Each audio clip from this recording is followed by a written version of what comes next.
This is the question of जिसमें price रखा है हमने 1000 रुपीज़ का. So this is not a chocolate problem, this is a cake problem basically, है ना.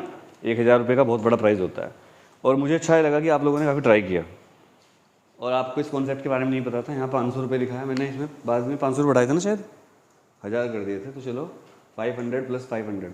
लेकिन आप लोगों से भी नहीं हुआ तो मैं एक कॉन्सेप्ट समझा देता हूँ क्या है. मैंने आपको एक अनुराग फॉर्मूला बताया था, अगर आपको याद हो. हाँ, अनुराग फॉर्मूला लिख लीजिए सब बच्चे. ये फॉर्मूला मैंने ही बनाया इसलिए मैं इसको अनुराग फॉर्मूला कहता हूँ. ये फॉर्मूला लाइफ में भी काम आएगा, फिजिक्स में भी काम आएगा. चलाने वाला माइनस रोकने वाला इजिकल टू माँ, इजिकल टू माँ मतलब एम में, ठीक है ना. तो ये फॉर्मूला हम लगाएंगे. कैसे होगा क्वेश्चन, ध्यान से देखिए जरा प्लीज़. इधर आ जाओ सब बच्चे. अभी थोड़ी देर लिखो मत, क्योंकि ये कॉन्सेप्ट समझ में आ गया तो समझ लो आपको सब कुछ समझ में आ गया. ये बहुत ही शानदार कॉन्सेप्ट है और इसी पर बेस्ड है पूरी फिजिक्स 11th की, मैकेनिक्स. तो कैसे करेंगे इसको. यहाँ पर दो मास हैं, एक m1 और एक m2. So which mass is going upward, ये बताओ. m1. And which mass is coming downward, m2. तो यार एक बात बताओ मुझे, जैसे एक लड़का ऑनलाइन पढ़ता है मेरे से, उड़ीसा का है वो, उसको मैंने कल ऑनलाइन के बैच में क्वेश्चन दिया, वो जीत गया इनाम. 500 रुपये देना पड़ा मुझे. उसने कैसे करा, मेरी वीडियो देख के. एक्चुअल में वो क्या करता है, मेरी क्लास जिस दिन लेक्चर शुरू होने वाला होता है उसका लेक्चर मुझसे पूछ लेता है कल क्या पढ़ाओगे, फिर वही मेरे लेक्चर देख के आ जाता है. यूट्यूब पे मेरी एक वीडियो है 12 घंटे की, जिसमें मैंने लगातार 12 घंटे पढ़ाया लाइव और 11th की पूरी फिजिक्स पढ़ा रखी है. सोचो पूरी 11th की फिजिक्स. तो उस वीडियो को देखता रहता है बार बार और 500 रुपये देने पड़े मुझे. अब देखो 3 बार जीत चुका 500 रुपये. 4m1, 4m1. m1 के चलाने वाला फोर्स कौन सा है, ऊपर जा रहा है बताओ. T. गुड. रोकने वाला कौन है, m1g. अगर ये समझ में नहीं आ रहा तो बता दो. m1 को ऊपर कौन खींच रहा है, टेंशन, और ये रोक रहा है इसको. इजिकल टू माँ, माँ मतलब m1a. Equation number first. Clear Garima बेटा. 4m2. देखो अगर आपको समझ में नहीं आता पढ़ते हुए तो कोई शर्म की बात नहीं है, इसलिए तो आप ट्यूशन में आए हो. भाई आप ट्यूशन क्यों लगा रहे हो, क्योंकि आपको समझ में नहीं आ रहा था स्कूल में. तो यहाँ भी अगर आप चुप बैठे रहोगे, मेरी इंसल्ट हो जाएगी, मैं पूछूंगा, तो ऐसा तो नहीं होना चाहिए ना. मैं तो बुरा भी नहीं मानता पूछने का. हाँ कुछ टीचर ऐसे होते हैं जो गुस्सा करते हैं, खासकर स्कूल में, कि जब आप डाउट पूछोगे तो चिल्लाएंगे आपके ऊपर या आपकी इंसल्ट कर देंगे. बट ट्यूशन के टीचर जनरली ऐसा नहीं करते. तो इसको m2 को m2 नीचे आ रहा है, इसको चलाने वाला फोर्स कौन सा है, m2g. रोकने वाला कौन सा है, t.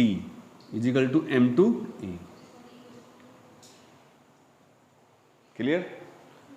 इसको नीचे सोल्व करेंगे. 2 इक्वेशन बन गई. ये देखो ध्यान से, कट गया, ये माइनस था प्लस था, ये क्या बचा, m2g minus m1g is equal to a m1 plus m2. तो a कितना आया, g कॉमन ले लो, m2 minus m1 upon m1 plus m2. यह है एक्सेलरेशन मीटर पर सेकेंड स्क्वायर. तुम बहुत नज़दीक पहुंच गए थे वैसे, काफ़ी कोशिश करी आपने, लेकिन आप ये फॉर्मूला भूल गए. अनुराग फॉर्मूला, इसका नाम है अनुराग फॉर्मूला. मतलब सही मुझे याद था, बस मैं अच्छा एक बात बताओ, जैसे ये बच्चा है हमारा, इसके पास फ़ोन है, आपके पास फ़ोन, सबके पास फ़ोन होता है आजकल जनरली. तो फ़ोन हमारे लिए बहुत बड़ी चीज़ बन सकता है, बहुत बेकार चीज़ बन सकता है. सौरभ जोशी एक यूट्यूबर है, सौरभ जोशी व्लॉग्स, वो करोड़ों रुपए कमाता है यूट्यूब से ही. अभी वो शायद मुश्किल से 20 साल का होगा. अर्निंग करोड़ों में है, बड़े बड़ी जॉब फेल हैं उसके सामने. अच्छा पैसे कमाने के अलावा फेमस कितना है. कुछ लोग हो सकता है बहुत पैसे कमाते हैं, उनको जानता ही नहीं, लेकिन है ना, उसके फैन इतने सारे करोड़ों. तो उसने अपने फ़ोन का सही यूज़ किया. उसके पास फ़ोन था, उसने अपनी वीडियो बनानी शुरू करी, सही टाइम पे उसने वीडियो डाली, ड्राइंग की, और वो फेमस होता चला गया. तो फ़ोन का उसने कैसा यूज़ किया, कंस्ट्रक्टिव. लेकिन अगर हम फ़ोन को पढ़ाई के बीच में लाएंगे तो उसका यूज़ कैसा होगा, वो डिस्ट्रक्टिव. इसलिए मैं अपनी कोचिंग में किसी बच्चे को फ़ोन के लिए कभी मना नहीं करता. इवन इसका एग्जाम था, मैंने कहा फ़ोन चला ले, कोई दिक्कत नहीं है. फ़ोन चलाना बुरी बात नहीं है, गेमिंग करना बुरी बात नहीं है, पढ़ाई के टाइम पे ये सब करना बुरा है. एक कहावत है इंग्लिश में, work while you work, play while you play. जो जिस टाइम का उसको दो. अभी ये पढ़ने का टाइम इसको पढ़ने का दो, बाद में जब बड़े हो जाओगे उस चीज़ का टाइम होगा कर लेना, अभी पढ़ाया जाता है. अभी देख लो दूर से, यूज़ मत करो कुछ भी, ठीक है. तो अब ये ए की वैल्यू कहाँ रखूँगा मैं, इक्वेशन फर्स्ट में, putting value of A in equation first, या तो फर्स्ट में रख लो या सेकंड में रख लो, मर्जी आपकी, कोई फर्क नहीं पड़ेगा। गरिमा बेटा लिखो नहीं, समझो, लिखने का टाइम दे दूंगा मैं। इसमें रखते हैं, चलो p minus m1 g is equal to m1 a की वैल्यू कितनी है देखो ये, तो यहाँ लिखूंगा मैं g बाहर रख लेता हूँ, m2 minus m1 upon m2 plus m। मैंने जानबूझ के m2 प्लस m1 पहले लिख लिया, कोई फर्क तो पड़ेगा नहीं, ताकि अच्छा लगे देखने में। तो हमें क्या निकालना है, t, तो t इज इक्वल टू हो जाएगा, इसको उधर ले जाएंगे प्लस, तो m1 g m2 minus m1 upon m2 plus m1, ये उधर जाएगा प्लस हो जाएगा m1 g। कोई दिक्कत है किसी को? यहाँ पर m1 g, यहाँ पर m1 g, m1 g क्या आएगा कॉमन, ये हो गया m2 minus m1 upon m2 plus m1 mine plus 1, ये कॉमन आ गया ना, प्लस 1 बचा वहाँ।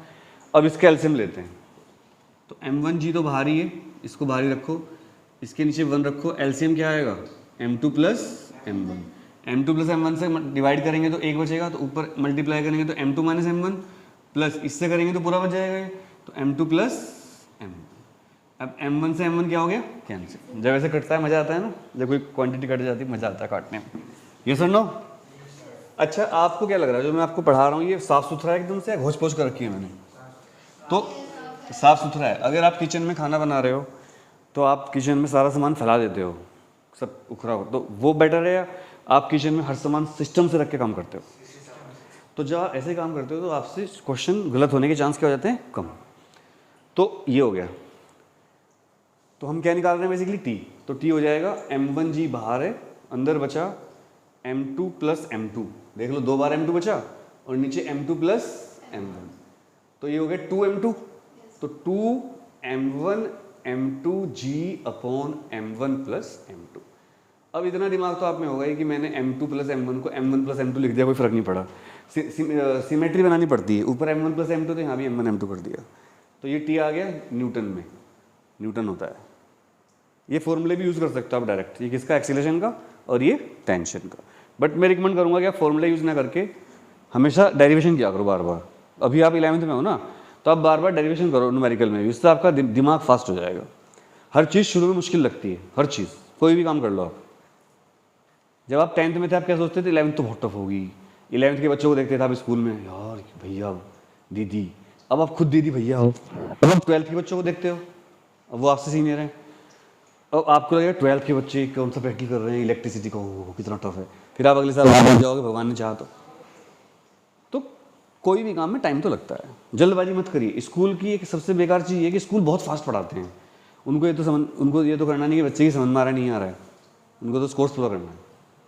कहीं ना कहीं स्पीड भी होनी चाहिए, समझ में भी आना चाहिए बच्चों को, क्योंकि स्कूल वाले कोई भी एडिशनल टॉपिक नहीं पढ़ाते, बस वो नॉर्मल वही चीज़ें पढ़ाते हैं जो एग्जाम में आने वाली होती हैं। थोड़ा एडिशनल पढ़ा दो। अब जो नई एजुकेशन पॉलिसी आई है वो यही कहती है कि बच्चे का सिलेक्शन स्कूल से हो जाए कंपटीशन में। अभी आप देखना 2-3 साल में ऐसा होगा कि जो 12वीं का एग्ज़ाम है आपका वही कॉम्पिटिटिव एग्जाम बन जाएगा आपका, पूरा MCQ पर हो रहेगा, देख लेना आप। मतलब आपका कोई नीट, JEE, CUT कुछ नहीं होगा। 12th का जो एग्ज़ाम होगा that will be the only board exam, MCQ based, उसमें प्रैक्टिकल होगा, MCQ होगा, और थोड़े आपसे इंटरव्यू लिए जाएंगे क्वेश्चन, और उसी के बेस पर आपका एडमिशन होगा। ये फालतू की एंट्रेंस जरूरत ही नहीं है। तो ये हो गया हमारा न्यूटन में, है ना। अब हमें क्या निकालना है, tension in road. Tension in road, road है ऊपर वाली, वो रोड जो लग रही है जिस पे पुली लटकी हुई है ना, इसको कहते हैं हम रोड। ये तो इसका तो मैंने बताया था आपको, इसमें तो पुली लटकाओगे आप, सबसे ज़्यादा लोड इसी पड़ता है। इसका नाम मैंने T' रखा, ये होता है T + T, रस्सी की टेंशन टोटल। मैं यहाँ पर 2T क्यों नहीं लिख रहा हूँ, T + T क्यों लिख रहा हूँ बताओ? नहीं, T तो यहाँ सेम है, बट अगर डिफरेंट हुआ बाई चांस तो आपको याद रहेगा। मान लो रस्सी पतली होती है, मोटी होती है, यहाँ गांठ लगा रखी है बीच में, तो यहाँ पर टेंशन अलग होती है, यहाँ पर अलग होती है। तो मैंने वहाँ T + T लिखा, ना कि T + T, यानी कि मैंने 2T नहीं लिखा। नहीं तो आप सोचोगे तो डबल होना है, फिर आप गलती कर दोगे। मान लो इधर टेंशन है 10 न्यूटन, इधर 15 न्यूटन, तो यहाँ पर कितनी आएगी 25, और आप क्या करोगे 20 कर दोगे, इसे देख के उसको देख के। तो आपको जहाँ भी रस्सी में देखो, अगर एक रस्सी में बहुत सारी गांठ मार रखी है कि ये रस्सी आपके पास वो नहीं है, एक लंबी रस्सी नहीं है, आप इधर उधर से रस्सी इकट्ठी करके जोड़ जोड़ के बना दी, तो हर रस्सी के हर पार्ट में अलग अलग क्या होगी, टेंशन। कितनी टेंशन निकालनी पड़ेगी, T1 T2, ये आपके कोर्स से बाहर है, ये MSc में, BSc BTech में अगर कोई करेगा तो। मल्टीपल पुली सिस्टम बोलते हैं उसको, जब बहुत सारे ब्लॉक जुड़ जाते हैं उसमें से दिखाते हैं। जैसे ये है ना, ये पुली है, यहाँ पर एक ब्लॉक लगा दिया, फिर एक ब्लॉक लटका दिया, फिर एक ब्लॉक लटका दिया, फिर एक ब्लॉक लटका दिया, फिर एक ब्लॉक लटका दिया, फिर एक ब्लॉक, ऐसे। और अलग अलग मास है। तो इसमें अगर रस्सी सेम है या चाहे रस्सी सेम है तब भी अलग टेंशन हो जाएगी, क्योंकि मास आ गया बीच में। मतलब आप अगर रस्सी बिल्कुल सेम ले रहे हो सारी, तब भी टेंशन क्या होगी, अलग अलग। क्यों? क्योंकि मास बीच में आ रहे हैं। क्यों भाई? देखो इस वाली रस्सी पे तो लोड पड़ेगा इसका, इसको, इसको, इस वाली रस्सी पे इन दो का, और इस वाली पे केवल इसका। जब एक के ऊपर एक लटके हों तो सबसे ज़्यादा लोड किससे पड़ता है? ऊपर वाली पे। तो अगर एक फिल्म है सलमान खान की, उसमें वो एक पहाड़ से लटकता है, फिर दूसरा लटक जाता है उसका पैर पकड़ के, फिर तीसरा, वो मूवी का नाम मुझे याद नहीं आ रहा है, उनकी वाइफ भी होती हैं 3, वो उनके साथ चीट कर रहे होते हैं, ऐसा कॉमेडी मूवी है वो, नो एंट्री मूवी है। तो उसमें सबसे पहले सलमान खान लटकता है, फिर दूसरा गिर जाता है उसे बचाने के चक्कर में, फिर तीसरा उसकी टांग पकड़ता है, सबसे ज़्यादा लोड किसे पड़ेगा? सलमान खान पे। तो अगर ऐसा कभी हो आपके साथ कि आपको ऐसे लटकना पड़े, तो आप सबसे लास्ट में लटकना नहीं तो आप ऊपर लटकोगे तो T कितना हो जाएगा? 2T। तो 2T, T की वैल्यू कितनी है? ये तो 2 into 2 M1 M2 G upon M1 plus M2, that is 4 M1 M2 upon M1 plus M2 into G। ये T डैश आ गया। ऐसे करते हैं। आई थिंक समझ में आ गया होगा। सो ये दो पुली सिस्टम, 2 मास सिस्टम है। ये क्या लिखा मैंने? 2 मास सिस्टम। अब आप सोच नहीं सकते कि इसके कितने सारे क्वेश्चन बन सकते हैं इस पर। देखो अभी तो मैंने सिंपल लटकाई पुली, लेकिन अगर मैं ऐसे कर दूं कि एक इंक्लाइंड प्लेन लूं, जैसे मैंने अभी क्वेश्चन किए थे फ्रिक्शन के, यहाँ पर ब्लॉक रख दिया हमने, यहाँ ब्लॉक के साथ रस्सी जोड़ दी, पुली लगा दी, एक ब्लॉक यहाँ लटका दिया, ये M1 ये M2, ये angle theta, friction coefficient mu, और आपसे पूछ लिया बताओ कितने एक्सेलरेशन से नीचे आएगा, फ्रिक्शन भी लगेगा नीचे को, mg साइन थीटा भी लगेगा, mg कोस थीटा नीचे को लगेगा, रिएक्शन ऊपर लगेगी। यहाँ पर कोई फ्रिक्शन नहीं है, लटका हुआ है बस, टेंशन पूछेंगे। सोचो कितना खतरनाक केस बन गया। और ये छोड़ो, चलो ये ले लो, डबल इंक्लाइंड सिस्टम बोलते हैं इसको। यहाँ पर एक मास है, यहाँ पर एक मास है, ये M1 ये M2, यहाँ पर पुली लगा रखी है, इसके साथ ये, इसके साथ ये। तो M2 बड़ा है, M1 छोटा है, तो किधर को चलेगा? फिर ये एंगल सेम कर दिए, ये एंगल अलग अलग कर दिए, अल्फा बीटा। ओहो हो। और ये सब इजी है, अगर आपको कॉन्सेप्ट समझ में आ गई तो बहुत इजी है, नहीं आई तो बहुत मुश्किल है। क्लियर? तो इसमें कैसे पता चलेगा? इसमें तो वो बराबर हो जाएगा ना, वो दोनों भी स्लाइड मार रहे हैं। हाँ, लेकिन जितना एंगल ज़्यादा होगा वो नीचे को जल्दी भागेगा और मास का फर्क पड़ेगा। तो इसको नोट कर लीजिए, फिर करते हैं क्वेश्चन आगे। जल्दी नोट करिए। ठंड लग रही? हमारा AC है, हम क्या करें? AC है बेटा, मजाक नहीं है। हमें ऐसे कोचिंग नहीं कि बच्चों को गर्मी में रखते हैं, ठंडा करते हैं। Cool, be cool.